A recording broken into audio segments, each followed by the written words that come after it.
I'm buying a G-Wagon. What? El G-Wagon es el G-Wagon el otro. I'm young. I'm barely like being able to afford any of this, so like let me have fun. A $243,000 car without ever seeing it or driving it.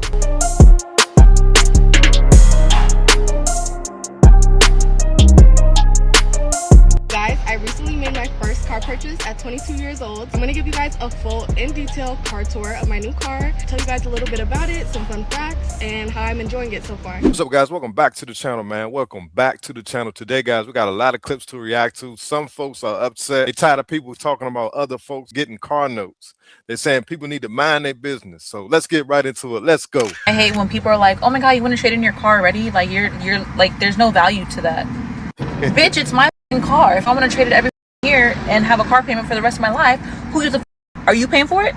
Oh, okay then. Like, is it bothering you? Are you losing sleep or money?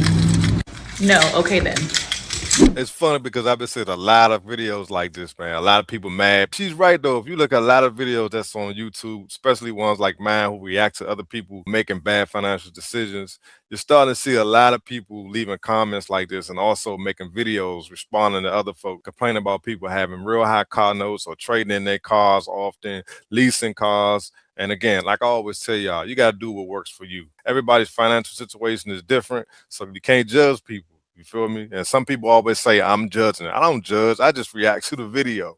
And that's all I'm doing. I'm telling you right now, if you want to know who the secret haters in your life are, wait till you get a new car and their colors will show. Because when I finally got my dream car after working so hard for 5 years and driving around my humble orange minivan, I had people who were genuinely so happy for me.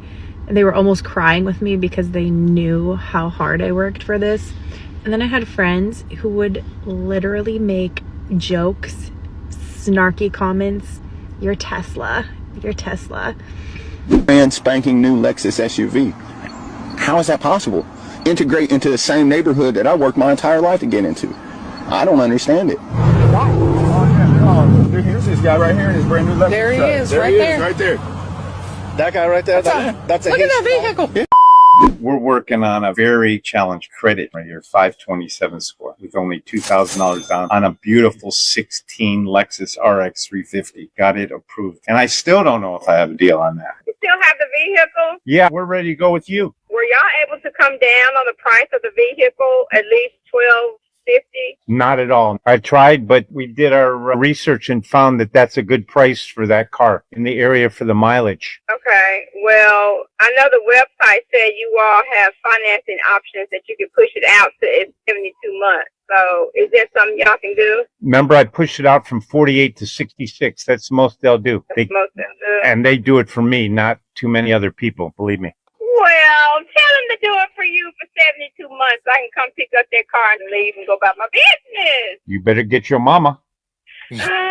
What'd mama say? Well, I'm waiting on the guy from her bank to call me back. But listen, I did want to ask you a question. Do you have a Carfax on that car? And I want to be able to take it to Lexus and have a diagnostic check on it before I purchase the vehicle. Go to starautotn.com. Every single car has a Carfax on it. Okay, and what about me taking it for a diagnostic? Yeah, I'll check with Dan on that. I want a diagnostic on it. I want to get caught up in something that transmission might go out or it got an oil leak or something like that. Keep in mind, I do have a coverage for you for a warranty on the transmission and engine. Okay, well, that'll be good too. Just let me know when you want to do that. I'm in a rental and I'm wasting money. I'm trying to get moving on this thing as fast as I can. So I could have had you out here Saturday. But no. All you needed was insurance and $2,000. Okay, what about the bike rack? You gonna be able to take that off? He didn't get back to me. You don't like that, huh? No, I don't. All right. You can find that out for me. You got it. Thanks for All right. the call. Bye-bye. Bye-bye. Keep in mind, 527, 9-year-old car approved, negotiated with the bank from 48 months to 66 months, and I still don't have a deal. Tried mom as a cosigner. That's out the window. We're waiting to see if I could take the bike rack off. And on a diagnostic, it's a great car. No accidents or damage reported. I don't know what more I can do. I think I'm just exercising still. Man, first of all, if you want to buy a Lexus, I suggest you go to the Lexus dealership. And with a 527 credit score, you just need to be working on your credit, not buying a new car. Leave y'all comments. I have my client. We ended up getting approval. He got the vehicle. The banks did a callback. So now it's a situation where he basically has to bring back the vehicle and he needs a cosigner to let the deal to be approved. I'm like, what the fuck would the man be lying, man? She's willing to help you cosign and I got to deal with it. Listen, on the bright side, she's willing to help you. I was answering her questions. I guess she just didn't like the answer. The bank pulled back the deal. They pulled back the deal like there. That's why I had to keep it honest with her. You understand? I'm trying to get her to understand. She wants to have the letter typed before she gets there. I know we're going to get this deal approved for you. However we put it together. I'm not worried about that. Can you forward something to me, man, so I can just show her? What does she want? Your deposit slips? That's it. Just a deposit slip, man. Boom, good. I got it. The $4,200. I'm going to send it to you, all right? Yeah, do that now, please. We'll try to do more with. All right. Man, see, we talked about this on one of my other videos. Do not take the dealer's word for it that the deal is complete, especially if you're not there and you're not signing paperwork and they're making sure that this deal gets done that exact day, because this is what happens. They make you think you got approved for the car and call you back a few days later, tell you to bring that on back. When they tell you to come back 9 times out of 10, the terms are different. It's either a higher interest rate, more money down, and I think in his case, he needed cosign. And I think that the person who was helping him out, I think she's backing out, and the banks rejected the deal. They sent it back. His brand new car, he has a Honda Prelude. These cars just came out. I guess it's too small for him. He wants to trade it in for something else, but to be honest, the negative equity on that car is going to be nuts. New to the market, it's fresh, so there's not a whole lot of information on the car. Let's see if we can help him out. Calling to see what you guys would give me for my car. I'm trying to get out of it. Gotcha, man. What do you have? A Honda Prelude, one of the new ones. They just came out. Nice, man. I didn't even know those cars were already out. How does it drive? To be honest, it's slow. It's supposed to be a sports car. It feels like a Honda Civic. I heard those cars aren't very quick, man. I step on the gas and it's just noise. Any other reason you're trying to sell it? Just not convenient at all. Getting anyone in the back is like a whole event. Those cars do not have big backs. What's your current payment on the car? $870 a month. How long is the loan? For 72 months. Got him. Oh, that's a decent amount, man. They got you with that. Yeah. So what does your monthly income kind of look like? With like tips and everything, $2,500. So you're paying $870 for your car every single month while you're taking in $2,500. You are basically putting more than one third of your monthly income into that car. I'm going to be frank with you, man. It sounds like a really bad financial decision. In hindsight, I see that the salesperson told me it was a great deal since they were like rare cars. Out the door was like $54K. I live with my mom, so I didn't have to worry about rent or anything. I wanted something reliable and sporty, but this isn't what I had in mind. There's a lot of good options. I know this is a really cool car. It's like when the new Honda Prelude just came out, but obviously you don't even like it, and you ended up paying $54,000, which I'm just gonna let you know right now, the MSRP for that car is around $43,000. So you pay $10,000, obviously like tax, titles, and fees. That's still $10,000 over. So these are just like some tough numbers to work with, man. What are you trying to replace the car with? Actually, a truck. Bartending work is slowing me down. I'm trying to get into trades like electrician work. And that makes sense. Like you'll need space for tools and equipment. This Prelude could barely fit my groceries. Like it's not practical at all. I'm gonna be upfront with you. Almost certainly going to be negative equity. How? I just bought it. Once the car is titled to you and driven off the lot, immediately the value of the car drops, especially when you have like a longer loan term. I barely drove it though. How many miles do you have on it? 1,500. Going from 0 to 1,500, that's going to give you significant negative equity. If I trade it for a truck, that should cancel it out, right? No, man, the negative equity will just roll into the truck. So my payment would be... I don't necessarily feel comfortable talking about this just because of how new the car is and we don't necessarily know how it looks like in the market. How about we do this? You come in, talk to our financial advisor, David. From there, we can see what we can do. Oh, wow. The other dealership should have told me this. Yeah, man. And Honda dealerships are notorious for jacking up their prices. It's really important you do your research as a customer. I see that now. I guess that's the only way forward. Yeah, for sure, man. Bring the Prelude, your paperwork, and we'll figure this out. Just be ready. These numbers are going to be a little rough. Bro said Honda dealerships are known to mark up their prices. That's pretty much all dealerships. You just gotta know what you're willing to pay. And this dude definitely impulse bought that car because he just said he needed a truck for work.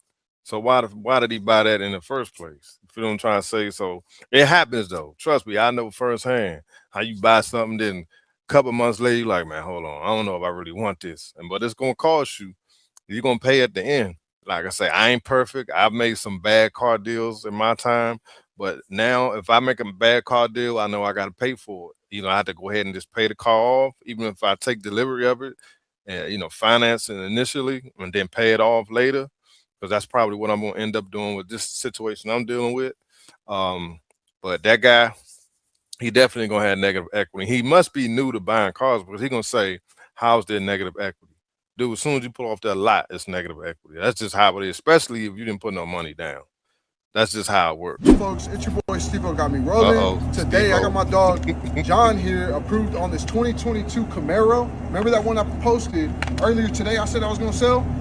Man, it's already gone one day. John, how was your experience here today? Man, my experience was good, man. I went to 2 other places. They couldn't help me. Steve helped me. He got me rolling out today. With 0 down, 96 ID, months. piece of mail. If you're in the market, that's all you need. Shoot me a DM right now. I'll get you rolling up today. But man, Steve-O, boy, he never let me down. Unrealistic customers. Got a customer here, wants to trade in this 22 Equinox. Got 71,000 miles on it. Every light on the dashboard's on. Needs new tires. Needs everything. Rear end accident on it. Doesn't drive very good. Just a rough car. So she comes in. She has $5,000 cash. A paid off trade, which is great. Okay. But she only will look at a brand spanking new car, and she wants to pay cash. This plus the $5,000. She's at a Lincoln store. My least expensive car starts in the 40s. So by the time you pay tax down license, discounts, and any kind of rebates that may be on it, you're out the door at 40 grand. So this thing needs to be worth $35,000. So anybody out there want to give me $30,000 for a 22 Equinox? CR's probably, you know, if you look at Manheim, they're probably going to rate this thing a 4.3, but it's probably in a 3.1 or whatever. But hey, unrealistic customers, what are we thinking? How do I get there? How do I get to a $40,000+ car with a trade-in and cash? Trying to figure it out.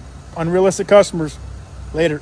Well, I mean, that's all relative, man. I mean, everybody feels that their vehicle is worth more than the dealership think it's worth. That's just how it works. I mean, he should know. This guy probably been selling cars forever. Some people do have unrealistic expectations when it comes to their trade, especially if they put work into it. They may have put rims on it and, you know, change some stuff in the inside and put kits on it. That stuff do not add to the car. It doesn't.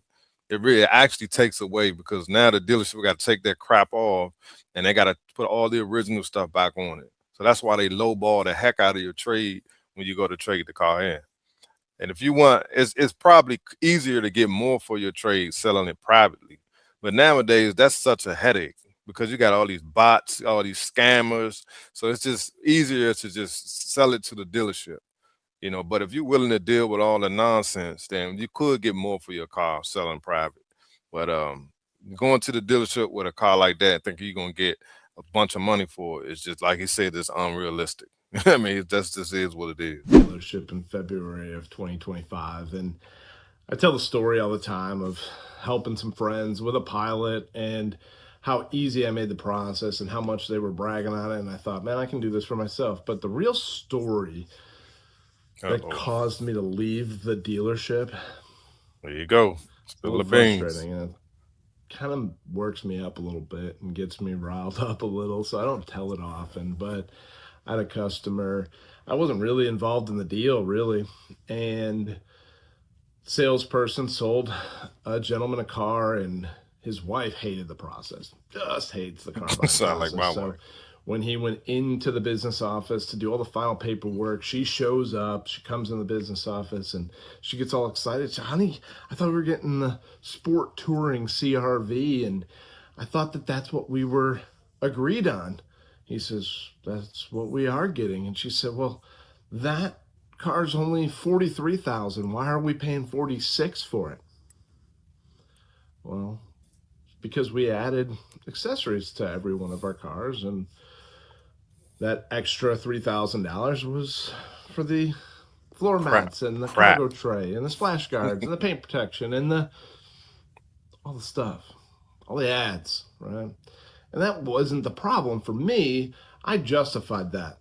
What happened next was the salesperson came in, justified those fees. They sign up, all that stuff, right? All good. Down the road. Next day, Google, Facebook, Yelp, trash us. They bought a car, right? Well, my job as a general sales manager was to reconcile the situation, make it all better, make it go away, and do what you have to do to make a customer happy, right? Well, I got all those Google reviews, all the Facebook posts, all the Yelp reviews taken down, fixed. Happy customer for $1,000. Dang. So they paid $2,000 over MSRP. Really happy with the dealership, really happy with the process. Well, I got them to pay $2,000 over MSRP because I'm really good at what I do. And that ended it for me. That was the last day I knew I could be in a dealership, and I can't continue doing that to consumers. Yeah, see, that's all part of the process, man. They will throw things in there on you, and won't tell you if you're not paying attention.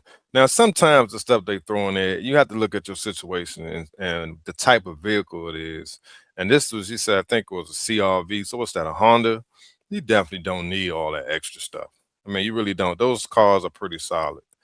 But yeah, you got to be careful, man, because they will sneak that stuff in on you. And sometimes it'll work to your benefit. I mean, depending on the type of person you are. Like I said, a lot of people like to do their own work, their own maintenance, and do this and do that. So it just depends on your situation. But yeah, you got to be careful, man, because they will sneak some things in there on you. So leave your comments, guys. I appreciate everybody tuning into the channel, everybody showing love, leaving your comments, man. I love reading y'all comments. I learn a lot from you guys, and I hope we all learn from these videos. That's why I do them.